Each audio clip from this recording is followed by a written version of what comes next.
ये जो खूनख्वार मेंबर्स हैं, अगर इनसे बचाव के लिए हम अपने आप को सुर्ख लिबास नीचे से ढक लें, तो क्या इनसे बचाव मुमकिन है? Again it's a very good question, बहुत अच्छा सवाल है। लेकिन हम ये भूल जाते हैं कि खूनखार जानवर सिर्फ बसारत पर इन्हिसार नहीं करते, राइट? हमने अभी ये डिस्कस किया था कि ज्यादातर मैमल्स की नजर बहुत ज्यादा अच्छी नहीं है। सिर्फ प्राइमेट्स हैं ऐसे जिनकी नजर मैमल्स में बहुत अच्छी है, वरना परिंदों की नजर मैमल्स की निस्बत बहुत अच्छी होती है। मैमल्स सिर्फ नजर पर भरोसा नहीं करते, भरोसा करते हैं लेकिन सिर्फ नजर पर भरोसा नहीं करते।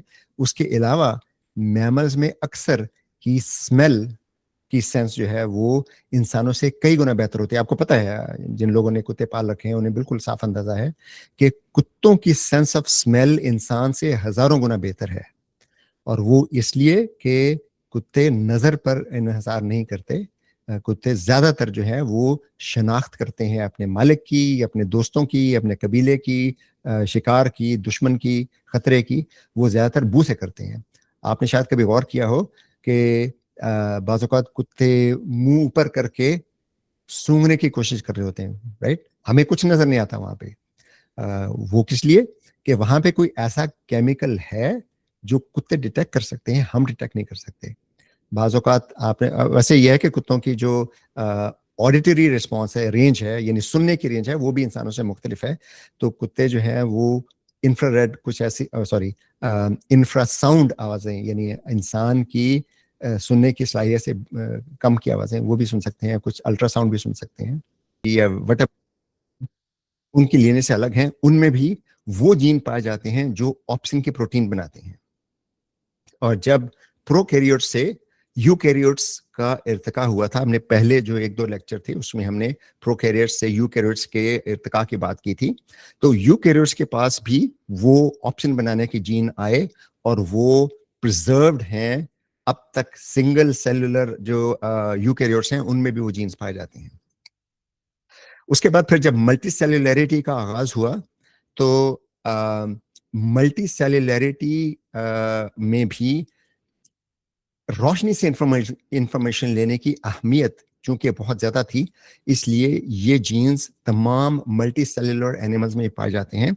अगरचे बिल्कुल ही आगाज में, मल्टी सेलुलरिटी के आगाज में ही ये जीन्स जो थे ये दो लीनिएजेस में तकसीम हो गए। एक लीनिएज जो है वो आज तमाम जो समझ लीजिए कि वर्टेब्रेट्स और कुछ इनवर्टेब्रेट्स हैं उनमें वो पाई जाती है, और दूसरी लीनिएज जो है वो इंसेक्ट्स में पाई जाती है। इंसेक्ट्स की अगर आप आंखें देखें तो वो आंखें मुख्तलिफ हैं, उनमें जो ऑप्सिन है प्रोटीन वो भी थोड़ी सी मुख्तलिफ है जो दूसरे मल्टी सेलुलर एनिमल जो हैं।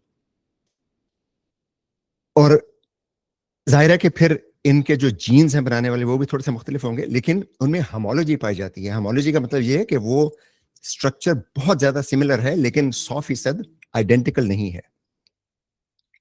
उसके बाद अर्ली वर्टेब्रेट्स में थोड़ा सा मुझे वक्त दीजिएगा।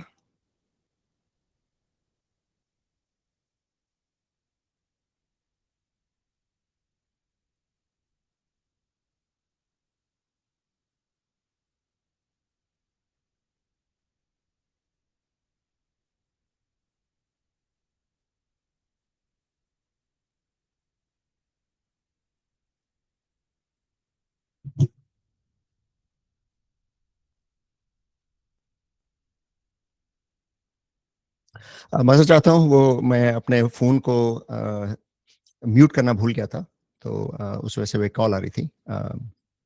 बहरहाल अब मैंने म्यूट कर दिया तो अब इंशाल्लाह डिस्टर्बेंस नहीं होगी। तो अर्ली वर्टेब्रेट्स, वर्टेब्रेट्स कौन से जानवर हैं? वो जानवर जिनमें रीढ़ की हड्डी होती है, राइट? और इनका इब्तदाई इर्तिका समुद्र में हुआ था, हमने पिछली दफा स्टडी किया था, और करोड़ों साल तक ये इर्तिका समुद्र में चलता रहा। उसके बाद फिर टेट्रापॉड्स वो समंदर से बाहर आए, राइट?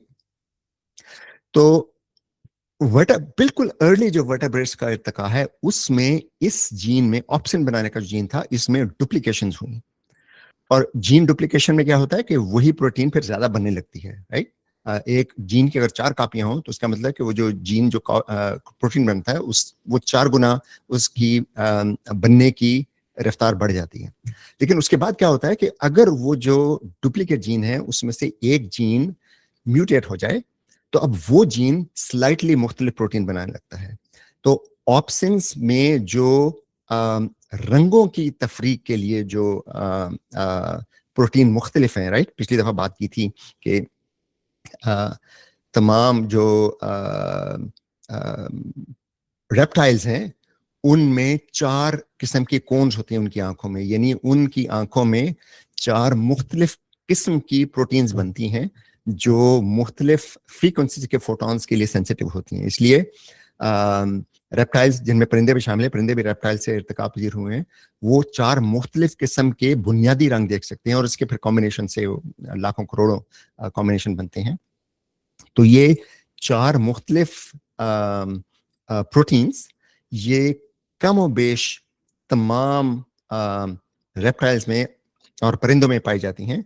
और इन्फ्रेंस हम उससे ये निकाल सकते हैं, एक्सक्यूज मी, कि डायनासोर जो अब मखदूम हो चुके हैं, चूंकि वो भी रेप्टाइल्स थे, रेप्टाइल्स की ही किस्म थे, कि वो भी, उनकी आंखों में भी 4 किस्म के ये ऑप्शंस होते थे। वो 4 जीन्स हम आज भी तमाम रेप्टाइल्स में, तमाम परिंदों में देखते हैं, और उसकी वजह से वो इतने रंग देख सकते हैं। तो हमने बात की थी कोन्स की और रॉड्स की, राइट। रॉड्स का स्पेक्ट्रम ब्रॉड होता है और वो विजिबल लाइट, विजिबल जो स्पेक्ट्रम है उसमें कहीं भी फोटोन हो तो वो से फायर होते हैं और ये बहुत ज्यादा सेंसिटिव होते हैं। इसके बरक्स कोन्स, क्योंकि इनकी शेप तकोनी होती है और उनकी जो फ्रीक्वेंसी रिस्पॉन्स है वो बहुत शार्प होता है, तो वो सिर्फ एक मखसूस फ्रीक्वेंसी पे ही फायर करते हैं। तो ये रॉड्स और कोन ये तमाम जानवरों में पाई जाती हैं। रॉड्स का इर्तिका कोन्स के बाद हुआ था, यानी रॉड्स बनाने के जो रॉड्स में जो प्रोटीन होती है वो भी ऑप्शन की एक किस्म है।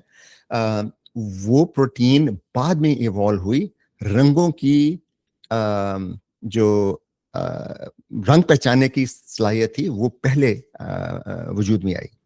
तो इस तरह से एक रॉड्स के लिए और 4 कोन्स के लिए तमाम रेप्टाइल्स में, परिंदों में और मछलियों में कम से कम जो जिन्हें बोनी फिश कहा जाता है, राइट, जो कदरे समझ लीजिए कि टेट्रापॉड्स के नजदीक जो जिनके बॉडी स्ट्रक्चर्स हैं, ये 5 जीन्स, यानी एक रॉड बनाने का और 4 कोन्स बनाने के, ये तमाम वर्टेब्रेट्स में पाए जाते हैं, जो स्वाय हम बात करेंगे अभी जब मैमल्स का इर्तिका हुआ, राइट।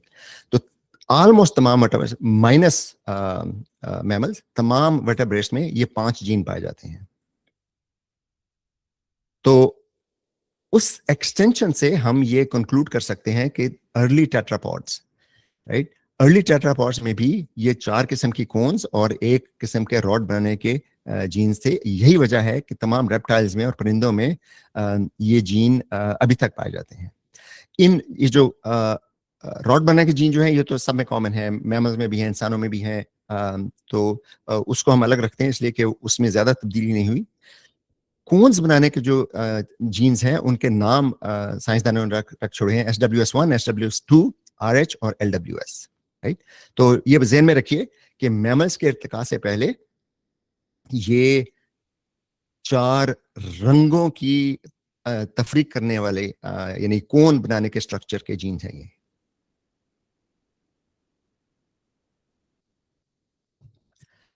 अच्छा, उसके बाद फिर हमने मैमल्स के इर्तिका का जिक्र किया था कि मैमल्स का इर्तिका डायनासोर्स के खत्म होने से बहुत पहले शुरू हो गया था। यानी मैमल्स का जो इब्तिदाई इर्तिका है वो 23 करोड़ साल पहले आसार मिलते हैं मैमल्स के। और हमने पहले बात की थी कि मैमल्स के फॉसिल्स को शनाख्त करना बहुत आसान है, क्योंकि उनके दांतों के स्ट्रक्चर बाकी जानवरों से बिल्कुल मुख्तलिफ होते हैं। और आइंदा हम बात करेंगे उनके कान में स्ट्रक्चर्स बाकी जानवरों से बिल्कुल मुख्तलिफ होते हैं। तो कानों की हड्डियों के फॉसिल्स और दांतों के फॉसिल से मैमल्स और नॉन मैमल्स की तफरीक बहुत आसानी से की जा सकती है। हम दांतों के इर्तिका के भी बात करेंगे, कानों के इर्तिका पे भी बात करेंगे आइंदा, लेकिन वो मुस्तकबिल के लेक्चर्स में होगा। अच्छा, मैमल्स की हमने बात की थी कि डायनासोर्स के खत्म होने से पहले आपको याद होगा कि 65 मिलियन ईयर्स अगो एक शहाबिया, बहुत बड़ा शहाबिया गिरा था। मेक्सिको की एक वैली है जिसे चिक्सलूब कहते हैं, वहां पे गिरा था और उसकी वजह से बड़े डायनासोर खत्म हो गए थे। उन डायनासोर्स के खत्म होने से पहले मैमल्स बिल्कुल बॉटम ऑफ फूड चेन थे और ये बहुत छोटे छोटे थे, जैसे आजकल के समझ लीजिए चूहे की किस्म के उसके साइज के जानवर। और ये बिलों में रहते थे और रात को निकलते थे। दिन के वक्त चूंकि डायनासोर्स इनके सबसे बड़े डायनासोर जो थे वो टॉप प्रेडेटर थे, राइट। टॉप प्रेडेटर का मतलब ये होता है कि वो दूसरे जानवरों को खाते हैं लेकिन उन्हें कोई नहीं, उनका शिकार कोई नहीं करता। तो डायनासोर्स के से बचने के लिए मैमल्स का जो लाइफस्टाइल था वो नॉकटर्नल लाइफस्टाइल था, यानी रात के वक्त ये काम करते थे, रात के वक्त निकलते थे। दिन के वक्त छुपे रहते थे बिलों में, रात के वक्त निकलते थे खुराक तलाश करने के लिए। अब हमने पहले भी ये पढ़ा था, आज इसको फर्दर स्टडी करेंगे कि जिस हिस की यानी सेंस की अहमियत किसी नौ के लिए कम हो जाए, उस सेंस के डिग्रेड होने से उस नौ की काबिलियत यानी बका की काबिलियत में कोई मनफी असर नहीं पड़ता, राइट।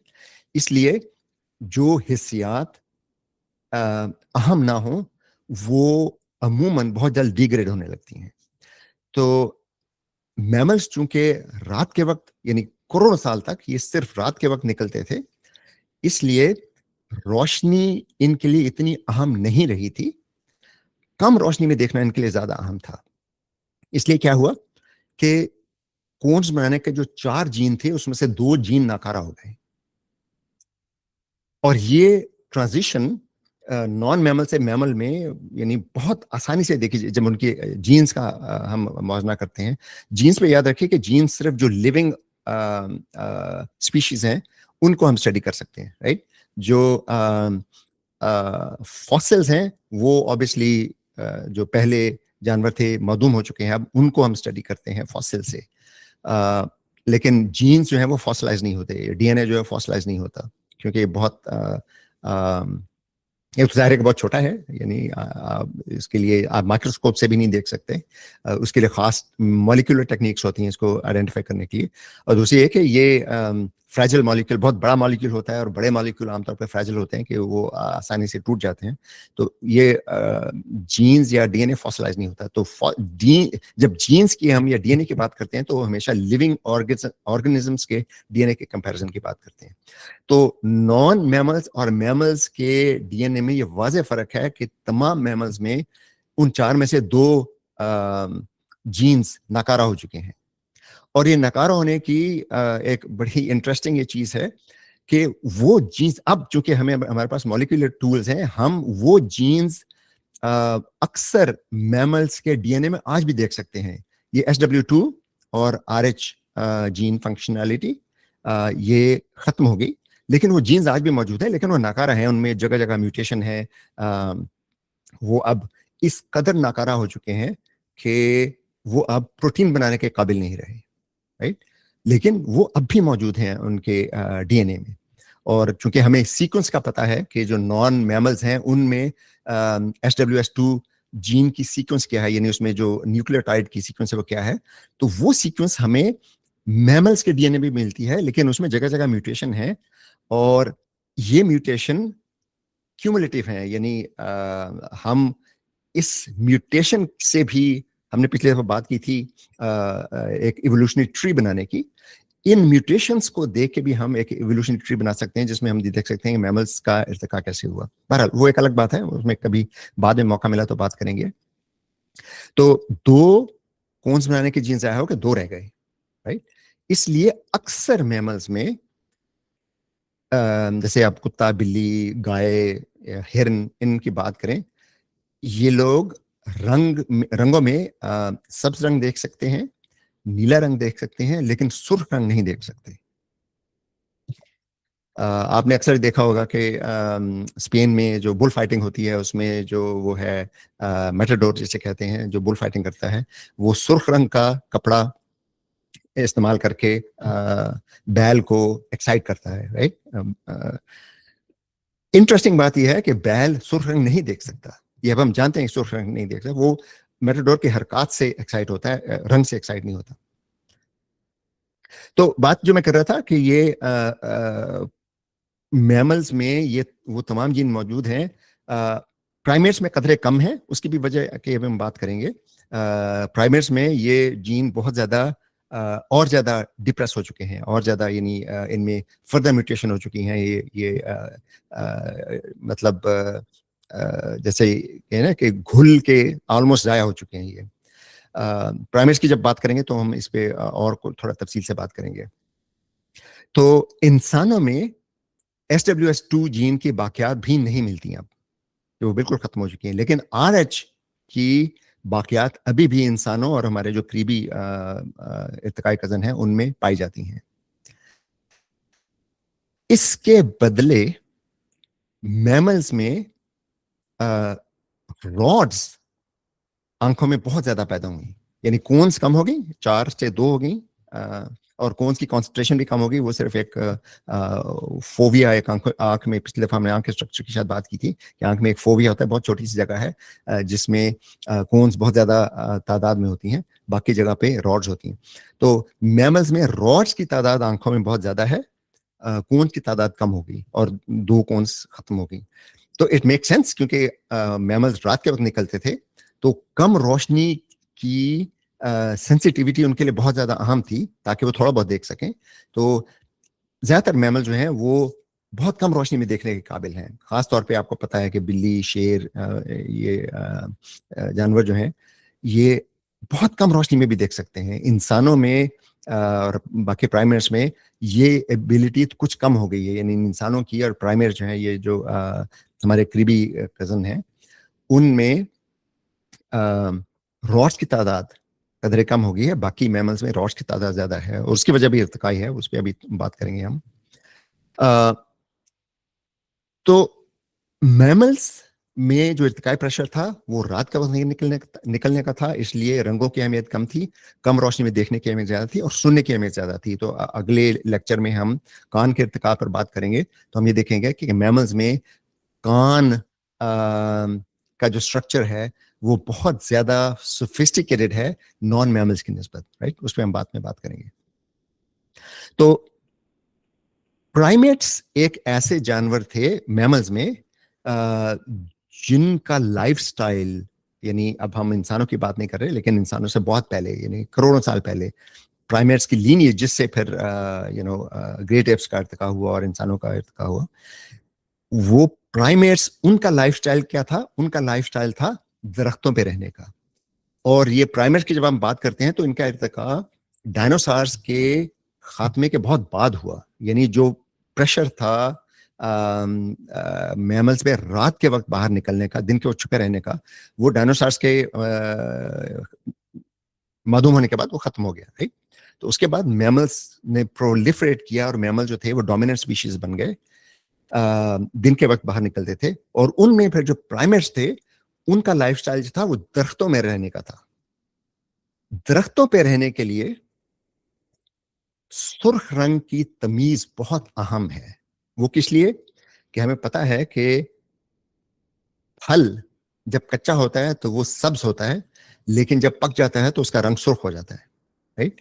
तो अब आप इमेजिन कीजिए कि अगर किसी प्राइमेट के एंसेस्टर में ऐसी म्यूटेशन हुई जिससे वो कच्चे और पक्के फल को में तफरीक कर सके और पक्के फल खाए, कच्चे फल ना खाए, तो उसे बहुत ज्यादा एनर्जी मिलेगी। क्योंकि आपको पता है पक्के फल में ग्लूकोज बहुत ज्यादा होती है, उसमें फ्रुक्टोज बहुत ज्यादा होती है, उसमें पल्प यानी जो वो है जूद हजम रेशा वो बहुत ज्यादा होता है, उसमें मीठा ज्यादा होता है, राइट, जो कि वो है बेसिकली एनर्जी सोर्स है, राइट।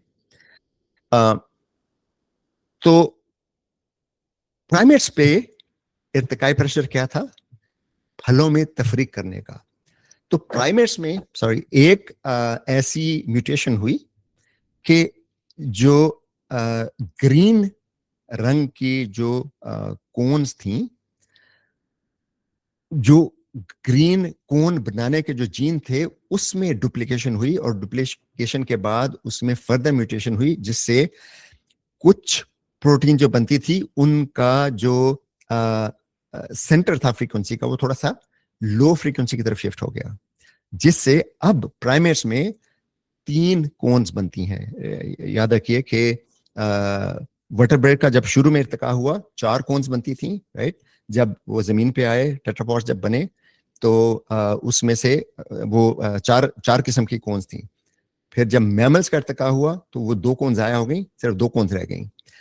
फिर अब हम प्राइमेट्स की बात कर रहे हैं कि प्राइमेट्स में एक जो ग्रीन कोन बनाने या ग्रीन प्रोटीन बनाने का, ऑप्शन बनाने का जो जीन था, उसमें डुप्लीकेशन हुई, और उस वजह से अब वो 2 किस्म के प्रोटीन बनने लगे जिनकी सेंटर फ्रीक्वेंसी थोड़ी सी मुख्तलिफ थी। आप ये देख सकते हैं कि ये प्राइमेट के जो इंसान की जो आंख है उसमें ग्रीन और रेड की जो फ्रीक्वेंसी जो है, पीक फ्रीक्वेंसी, ये बहुत नजदीक है, बहुत ज्यादा ओवरलैप है इस पे। और इस ओवरलैप का ही नतीजा ये भी है कि अब हम बहुत से शेड्स देख सकते हैं, क्योंकि अगर कोई फोटोन है जिसकी फ्रीक्वेंसी कहीं यहाँ पे है, तो अब आप देख सकते हैं कि वो रेड और ग्रीन दोनों किस्म के प्रोटीन्स को एक्साइट कर रहा होगा। अगर यहाँ पे कोई फोटोन की फ्रीक्वेंसी है तो वो रेड, ग्रीन और ये ब्लू में भी थोड़ा सा वो आ रहा होगा, राइट। ब्लू कोन्स भी थोड़ी सी फायर कर रही होंगी। तो दिमाग को 3 मुख्तलिफ किस्म की कोन से बेक वक्त अगर सिग्नल मिले तो उससे जो कलर डिटरमिन होता है वो ये वाला कलर है। यानी जो हमें एक जो शौरी तजुर्बा मिलता है रंग देखने का, वो ये वाला मिलता है, राइट। अगर सिर्फ ग्रीन और ब्लू की फ्रीक्वेंसी, यहाँ की कोई फ्रीक्वेंसी हो फोटोन, तो वो ग्रीन और ब्लू दोनों को एक्साइट कर रहा है, तो फिर हमें वो येलो का एहसास होता है। तो मुख्तलिफ रंगों का एहसास इस बात पर डिपेंड करता है कि इन 3 जो ये कोन्स हैं उनकी फायरिंग का रेट क्या क्या है।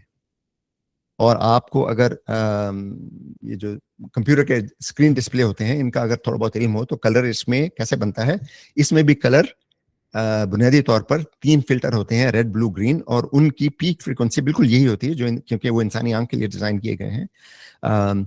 तो उसमें भी कलर बिल्कुल ऐसे ही बनता है कि 3 अलग अलग स्ट्रीम होती है, इफ यू विल। एक ब्लू कलर की स्ट्रीम होती है, यानी कि बाइनरी डाटा जो है, जिसमें वो हर पिक्सल के लिए ये बताया जाता है कि इसमें ब्लू कलर कितने फीसद है, ग्रीन कलर कितने फीसद है, रेड कलर कितने फीसद है, और फिर रेड, ब्लू, ग्रीन के जो पिक्सल्स हैं वो उसी हिसाब, उसी तनासब से उनकी इंटेंसिटी हर पिक्सल के लिए तब्दील होती है। इससे हम रंग देखते हैं। तो बहरहाल इंसानों में रंगों की तफरीक की वजह यह है, और बाकी मैमल्स की निस्बत ज़्यादा रंग देखने की काबिलियत इसलिए है कि हमारे कदीम जो प्राइमेट अजदाद थे वो दरख्तों पर रहते थे, और उनके लिए ये म्यूटेशन, जिससे ग्रीन कलर के ऑप्शन 2 किस्म के ऑप्शन में तकसीम हो गए बिकॉज ऑफ जीन डुप्लीकेशन। और ये जीन डुप्लीकेशन हम प्राइमेट्स में डीएनए में बहुत आसानी से देख सकते हैं, राइट। यानी प्राइमेट्स में जो जीन्स ये 3 कोन्स बनाते हैं, उनमें से ये 2 जीन्स ब्लू और ग्रीन वाले बिल्कुल वही हैं जो बाकी मैमल्स में है, और जो बाकी टेट्रापॉड्स में है, जो मतलब आप समझिए कि रेप्टाइल्स में है। लेकिन रेड ऑप्शन बनाने का जो जीन है वो बाकी टेट्रापॉड से बिल्कुल मुख्तलिफ है। वो ग्रीन बनाने वाले जीन की एक डुप्लीकेट कॉपी है जिसमें थोड़ी सी म्यूटेशन है, इसलिए ये शिफ्ट कदरे कम है। यानी फ्रीक्वेंसी जो है वो ग्रीन कोन की और रेड कोन की वो बहुत पास पास है। इसके बरक्स ब्लू कोन की जो फ्रीक्वेंसी है उसको आप देख सकते हैं, इसका बाकी दोनों से डिस्टेंस बहुत ज्यादा है। अच्छा, एक इंटरेस्टिंग बात और कि मैंने अभी बात की थी कि मैमल्स चूंकि रात के वक्त काम करते थे, इन रात को निकलते थे, नॉक्टर्नल थे, इसलिए उनकी विजन डिग्रेड हो गई। ये एक फितरी असूल है कि जो हिस्स जिस कदर कम अहम होती है उसी कदर उसमें म्यूटेशन हो जाए तो उसका मनफी असर भी कम पड़ता है।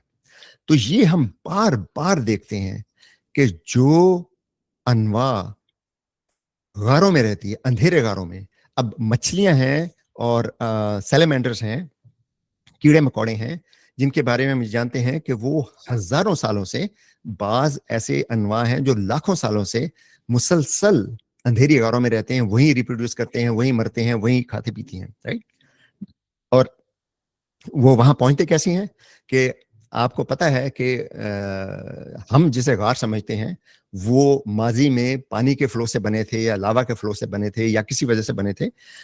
उनके बातों का नीचे उनके चश्मे होते हैं, यानी वो ऊपर से नजर नहीं आते, लेकिन गार के अंदर एक चश्मा बह रहा है, जो गार के अंदर अगर हम उतर जाएं तो वो हमें हम वो पानी बहता देख सकते हैं, उसमें मछलियां देख सकते हैं।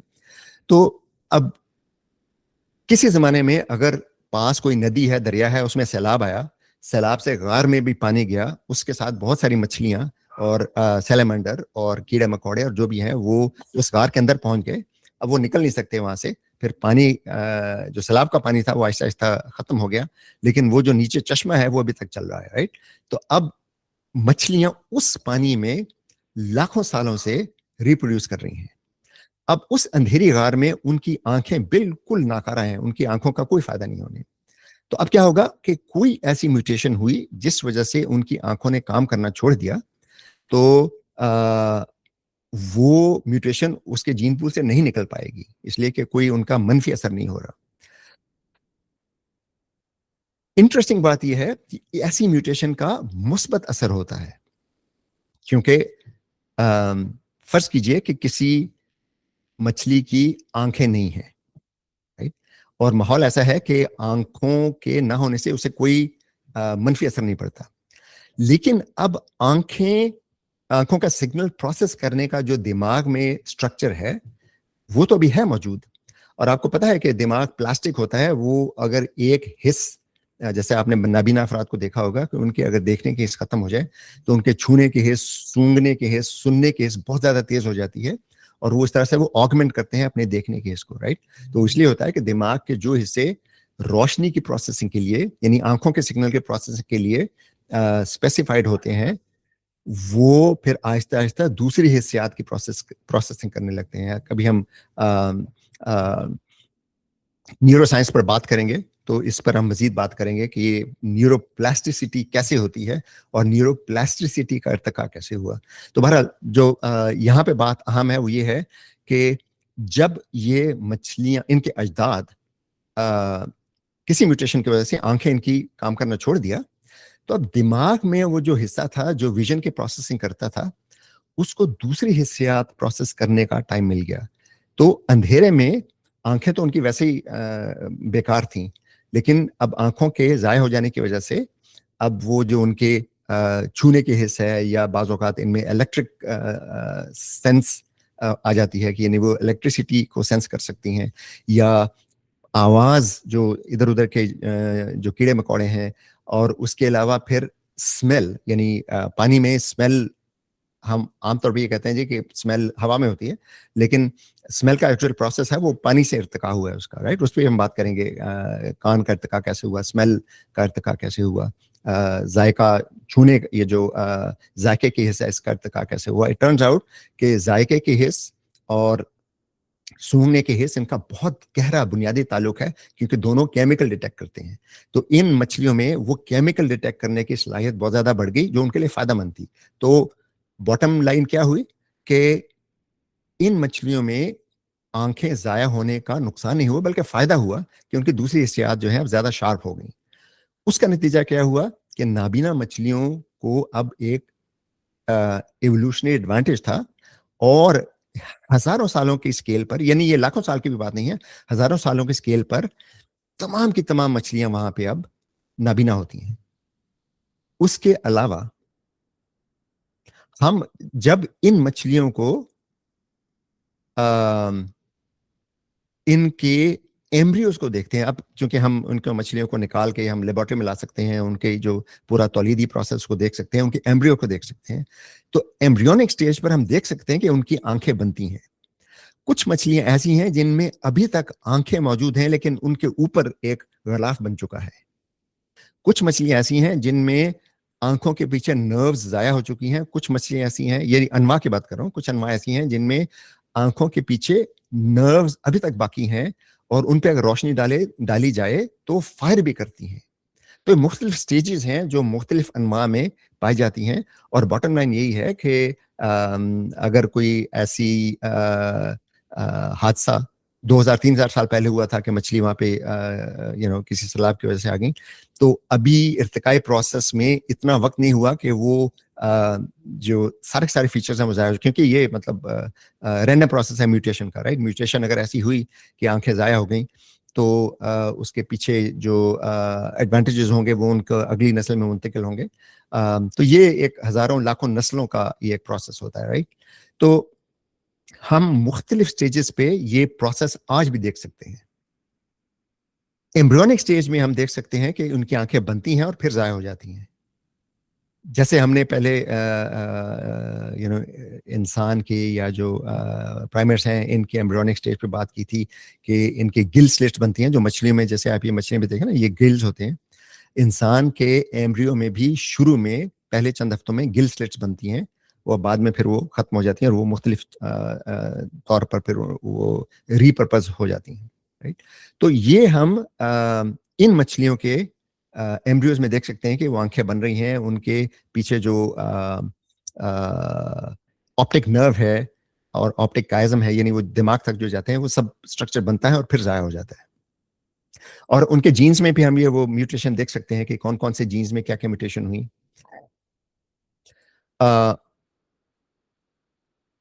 तो ब्रेन में जो रियल एस्टेट थी, यानी ब्रेन का वो हिस्सा था जो विजन के लिए मुख्तस था, वो अब दूसरी सेंसेस के लिए इस्तेमाल होने लगा है, राइट।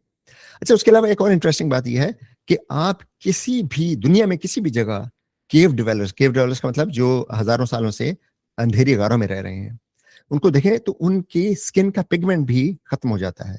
आमतौर पे देखें मछलियों का या कोई भी जानवर हो, उनके स्किन पे पिगमेंटेशन होती है जो उनको कैमोफ्लेज देती है, राइट। यानी उनका जो माहौल है उसमें वो ऐसे घुल जाते हैं कि नजर नहीं आते। तो ये एक तरह का बचाव का मैकेनिज्म है। चूंकि अंधेरी गारों में कोई दूसरा जानवर भी उन्हें नहीं देख सकता, तो उस पिगमेंटेशन का भी उन्हें कोई फायदा नहीं है। इसलिए वो पिगमेंटेशन बनाने वाले जीन्स भी अगर ज़ाया हो जाएं तो उससे कोई नुकसान नहीं होता उनको। लेकिन वो पिगमेंटेशन बनाने में जो एनर्जी खर्च होती है वो अब बच जाती है। यानी अब वो जानवर थोड़ी सी कम एनर्जी के साथ भी जिंदा रह सकता है। यानी जहां खुराक बहुत कम हो वहां पे हर वो फीचर जो फायदेमंद नहीं है लेकिन एनर्जी हंगरी है, वो बहुत जल्द ज़ाया हो जाता है, राइट। तो ये पिगमेंटेशन भी इनके ज़ाया हो जाती है। आप किसी भी दुनिया के किसी भी इलाके में केव्स, ब्लाइंड केव्स होती हैं जो अंधेरी गारें हैं, उनके ड्वेलर्स को देखें तो वो हमेशा कलरलेस होते हैं।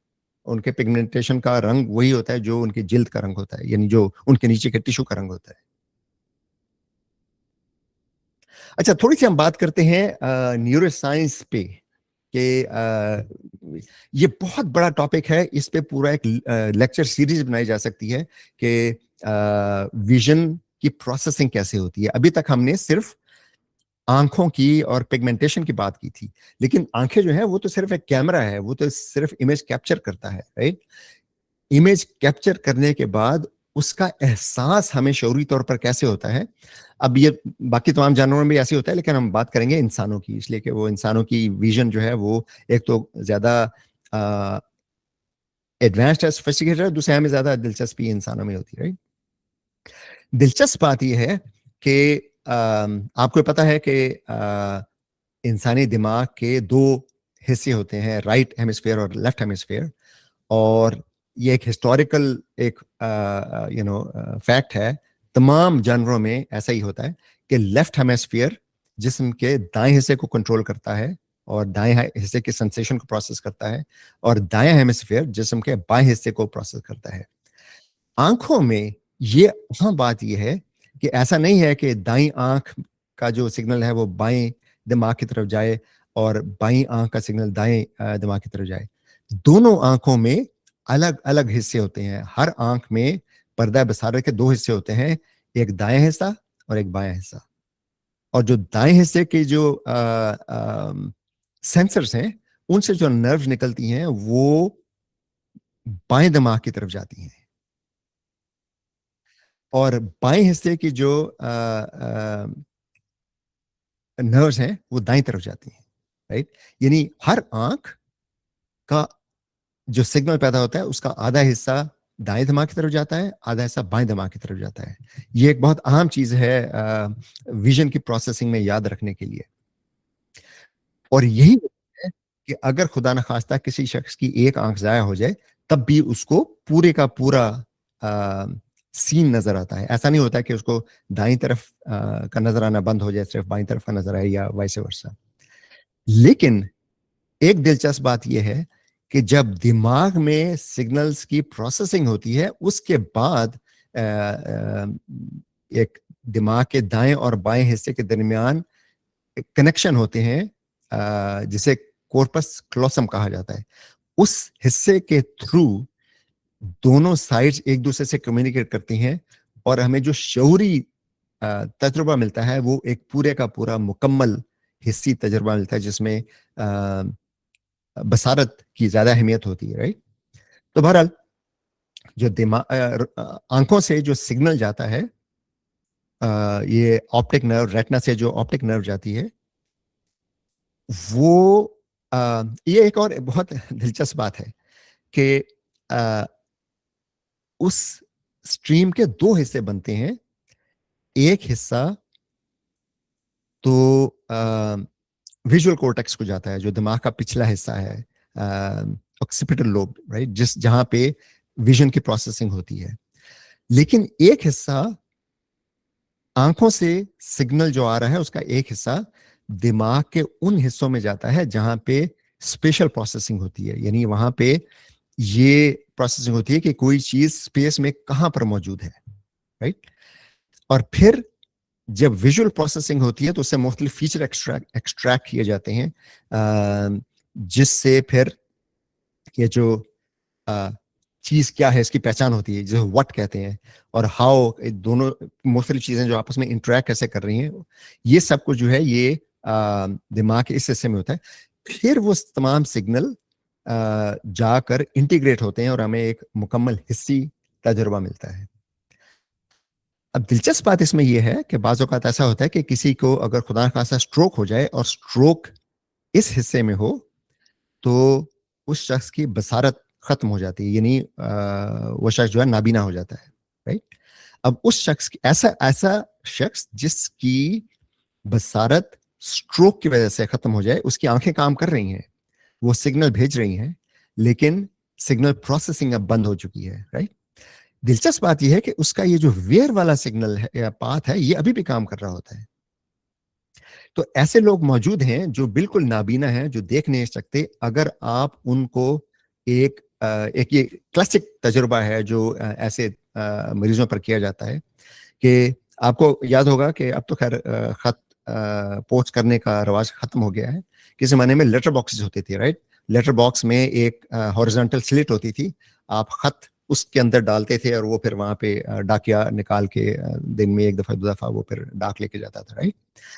अब ऐसे किसी, अब हम जो जिनकी बसारत इंटैक्ट है, तो हम वो देखते हैं कि लिफाफा जो है ये किस ओरिएंटेशन में है, वो जो स्लिट जो है वो हॉरिजॉन्टल है, हमारा लिफाफा वर्टिकल है, तो हम उसको टिल्ट करके लिफाफे को हॉरिजॉन्टल करके उस स्लिट में डालते हैं। ये शख्स जिनकी स्ट्रोक की वजह से इनकी बसारत खत्म हो चुकी है, उनको ना वो स्लिट नजर आ रही है, ना लेटर बॉक्स नजर आ रहा है, ना उनको अपने हाथ में जो खत है वो नजर आ रहा है।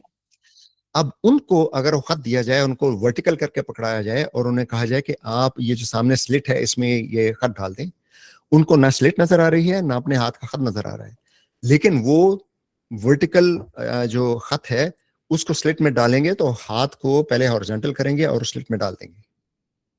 उन्हें कोई अंदाजा नहीं है कि उन्होंने ये क्यों किया। उनको स्लिट नजर नहीं आ रही, उनको अपना जो लेटर है उनके हाथ में वो नजर नहीं आ रहा, लिफाफा नजर नहीं आ रहा, लेकिन वो बिना देखे ये काम कर सकते हैं। उसकी वजह क्या है कि ये जो वेयर वाली स्ट्रीम है ये अभी भी काम कर रही है। इसे ब्लाइंड साइट कहा जाता है। इसी तरह ऐसे नाबीना लोग हैं जिनको कोई चीज नजर नहीं आती, लेकिन जब चलते हैं तो वो लाशऊरी तौर, उन्हें खुद पता नहीं चलता वो क्या कर रहे हैं, लेकिन वो लाशऊरी तौर पर इर्द गिर्द के जो चीजें हैं उनसे बच के चलते हैं। तो ये हर एक के साथ नहीं होता, तमाम नाबीना लोगों के साथ ऐसा नहीं है। जिनकी आंखें जाया हो चुकी हैं, जैसे मिसाल के तौर पर अगर ये ऑप्टिक नर्व जाया हो गई है, जो कि ग्लाकोमा की वजह से अक्सर हो जाती है, जिसे काला मोतिया कहते हैं, राइट। तो ये ग्लाकोमा की वजह से ये नर्व जाया हो जाती हैं, तो इनकी दुनिया फिर स्याह हो जाती है, इन्हें बिल्कुल कुछ नजर नहीं आता।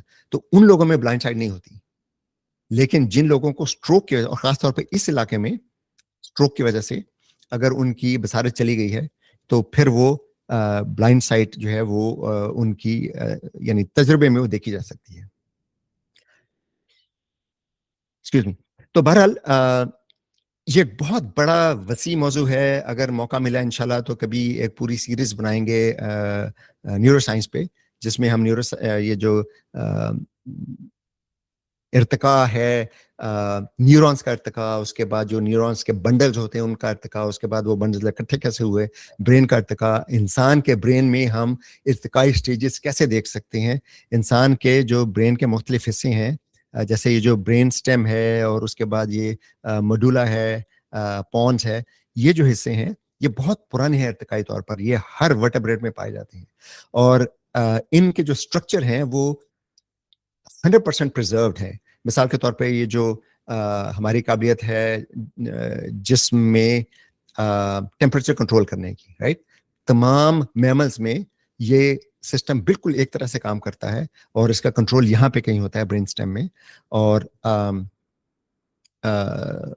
एक दिमाग का स्ट्रक्चर होता है जो जिस्म के मुख्तलिफ हिस्सों से टेम्परेचर की इंफॉर्मेशन लेता है, और फिर जो हमारा जो मुदाफ़ती निज़ाम है, यानी जो इम्यून सिस्टम है, उसके साथ भी इंटरेक्शन करता है। और अगर इम्यून सिस्टम से उसको ये इंफॉर्मेशन मिले कि जिस्म पर किसी वायरस ने हमला कर दिया, किसी बैक्टीरिया ने हमला कर दिया है, तो ये सिस्टम थैलेमस कहते हैं उसको, वो जिस्म का टेम्परेचर बढ़ा देता है। तो बुखार जो होता है वो वायरस की वजह से नहीं होता, वो वायरस के खिलाफ हमारे जिस्म की मुदाफियत की वजह से होता है, राइट। पर वो एक अलग बहस है, अभी हम इस बहस को यहीं पे छोड़ते हैं। और अब हम आते हैं उन सवालात की तरफ। तो मुझे उम्मीद है कि आपने जो मैंने आपको शुरू में सवालात दिए थे, आपको मौका मिला होगा वो सवालात पर गौर करने का। तो एक सवाल मैंने उस वक्त नहीं किया था, वो मैं आज कर रहा हूं यहाँ पे, कि दिलचस्प बात यह है कि ये हमारा स्पेक्ट्रम है, सूरज से जो रोशनी जमीन तक आती है ये उसका स्पेक्ट्रम है, राइट। और आप अगर जितने भी जानवर इसमें जो है ना, ये जो है ये विजिबल लाइट है, और उसके बाद ये जो है ये आप समझ लीजिए कि ये इंफ्रारेड है, और ये जो है ये अल्ट्रावायलेट है। और सूर्य का स्पेक्ट्रम तो बहुत बड़ा है, और जो इलेक्ट्रोमैग्नेटिक स्पेक्ट्रम है वो तो बहुत बड़ा है, लेकिन हम इस वक्त सिर्फ चूंकि विजन की बात कर रहे हैं। तो सवाल मेरा जो है ये है कि जितने भी एनिमल हम आप देखते हैं वो सिर्फ इसी रेंज में क्यों देखते हैं, यहाँ से लेके यहाँ तक। यानी आप अगर इंसानों की बात करें तो अभी हमने बात की थी कि इंसानों के 3 कोन्स होती हैं जो ब्लू, ग्रीन और रेड देखती हैं। अगर हम हशरात की बात करें जिनका हमसे यानी करोड़ों साल पहले से वो उनके अजदाद अलग हो चुके हैं, यानी ऑलमोस्ट लाइक मल्टी सेलुलरिटी के आगाज से ही हशरात और जो दूसरे एनिमल्स हैं, वर्टेब्रेट्स हैं, वो अलग अलग हैं। उनमें भी ब्लू कोन ऑलमोस्ट वहीं पे है जहां पे इंसानों की है। अगर आप वर्टेब्रेट्स को देखें तो इनमें भी ब्लू कोन ऑलमोस्ट वहीं पे है जैसे जो जो जो इंसानों में है। और मैंने पहले बात की थी कि वर्टेब्रेट्स में जो रेड और ग्रीन की जो कोन्स हैं उनकी सेंटर फ्रीक्वेंसी बिल्कुल मुख्तलिफ है। तो आप यहाँ पे देख सकते हैं कि ये इंसानों की प्राइमेट्स की है, तमाम प्राइमेट्स का पैटर्न जो है देखने का वो बिल्कुल यही है। और ये समझ लीजिए कि नॉन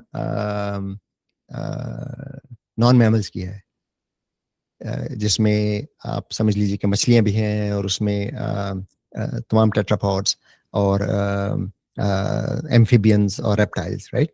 तो परिंदे जो हैं वो रेप्टाइल से इर्तिकाब हुए थे। तो परिंदों में ये 4 कोन्स हैं, इंसानों में 3 कोन्स हैं और हशरात में भी 3 कोन्स हैं। लेकिन मेरा जो सवाल था वो ये था कि तमाम के तमाम सिर्फ इसी स्पेक्ट्रम में क्यों देखते हैं?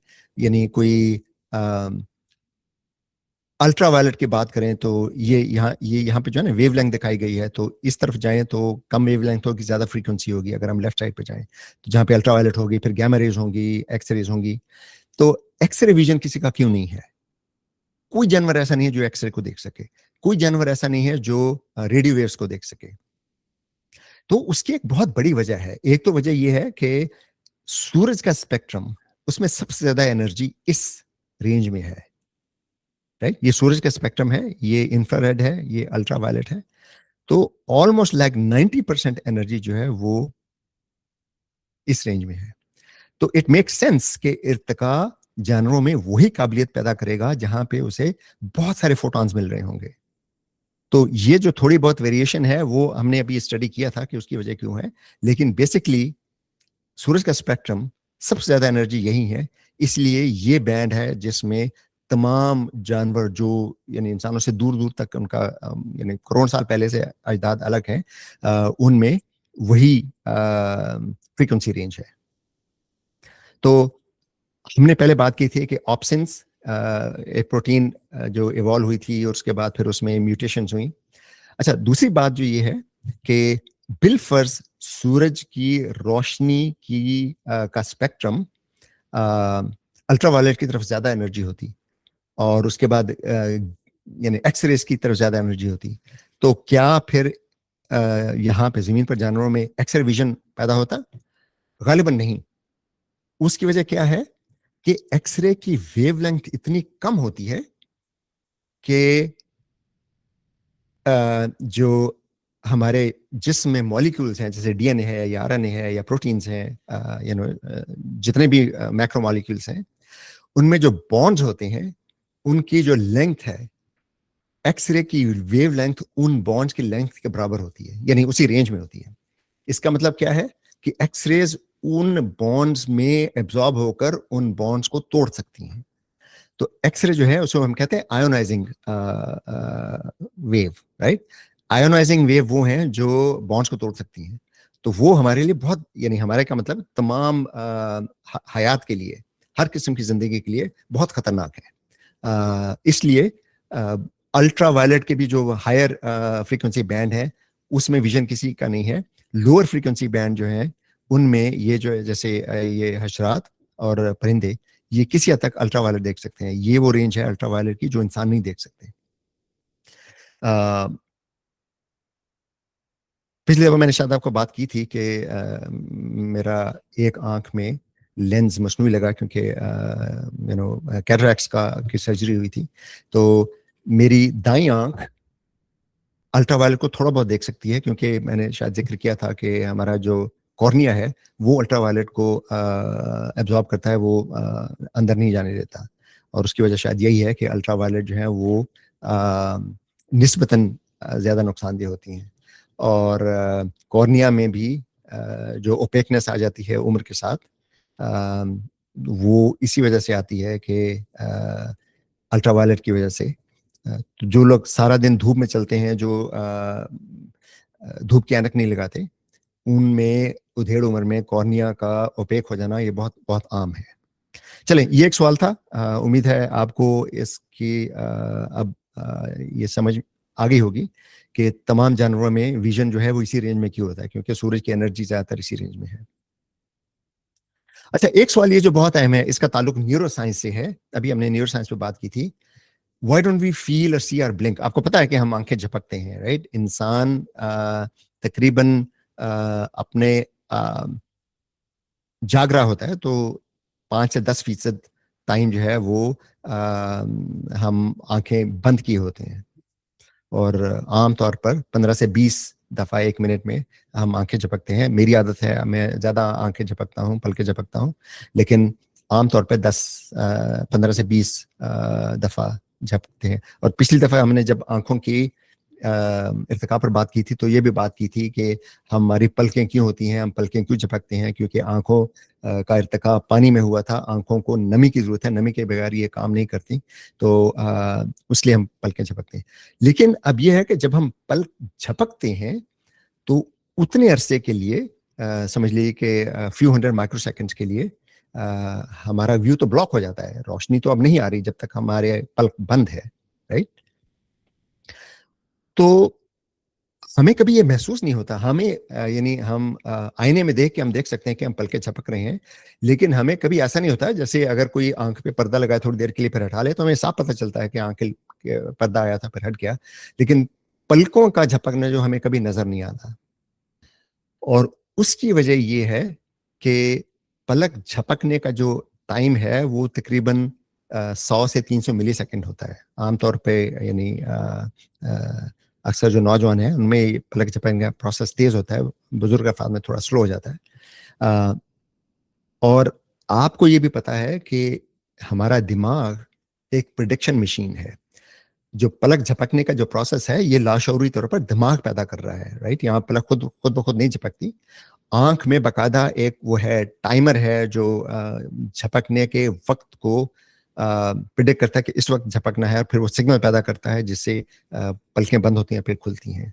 तो आंख ये प्रिडिक्ट कर रहा होता है, सॉरी दिमाग ये प्रिडिक्ट कर रहा होता है कि फलां टाइम से लेकर फलां टाइम तक ब्रेन को विजुअल सिग्नल नहीं जाएगा।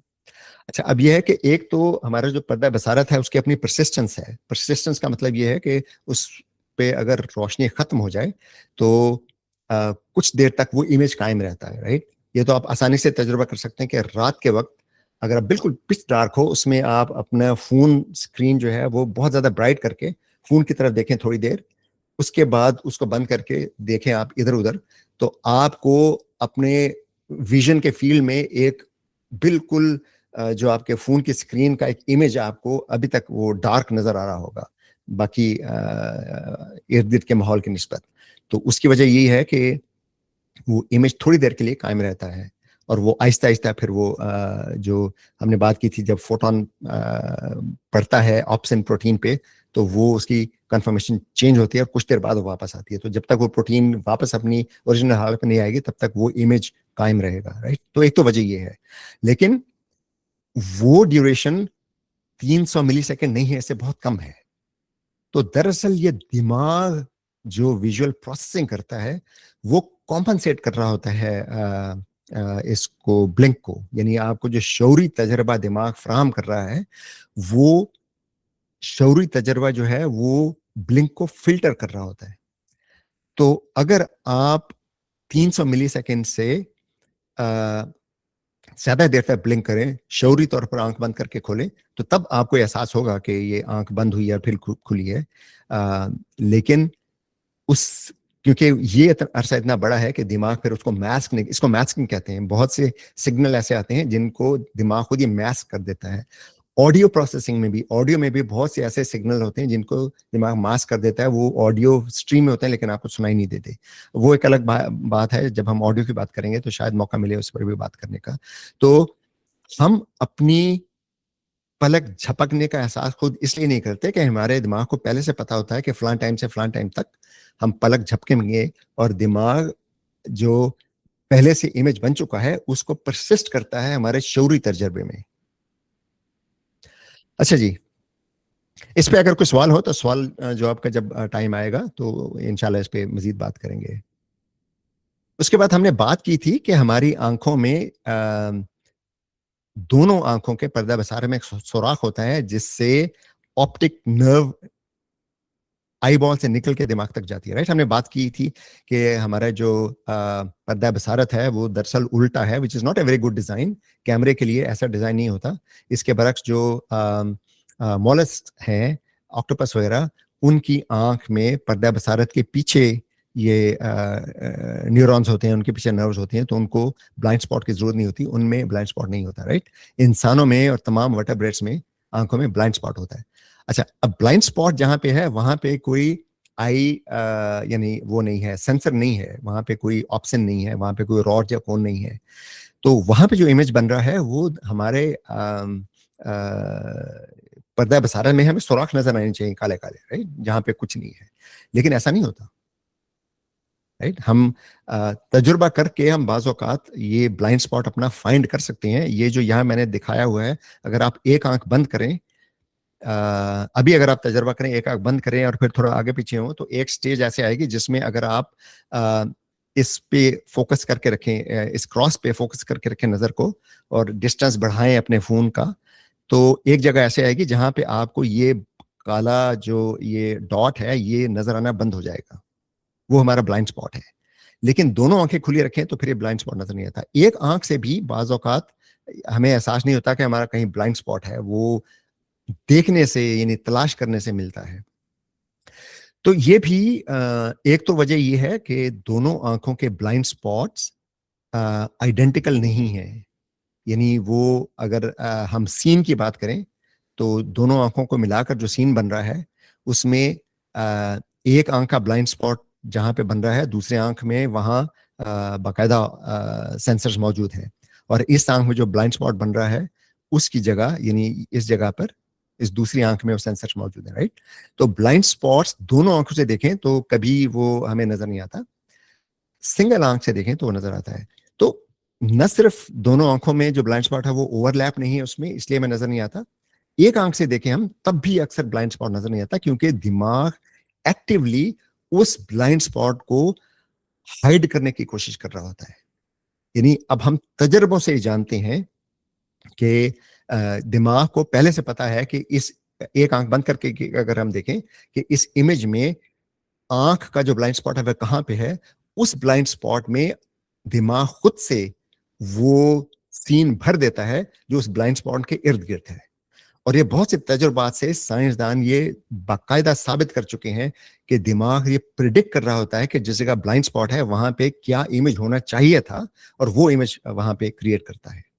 तो ये हमारा यानी दिमाग का काम है, ये सिर्फ आंखों का काम नहीं है ब्लाइंड स्पॉट को छुपाना।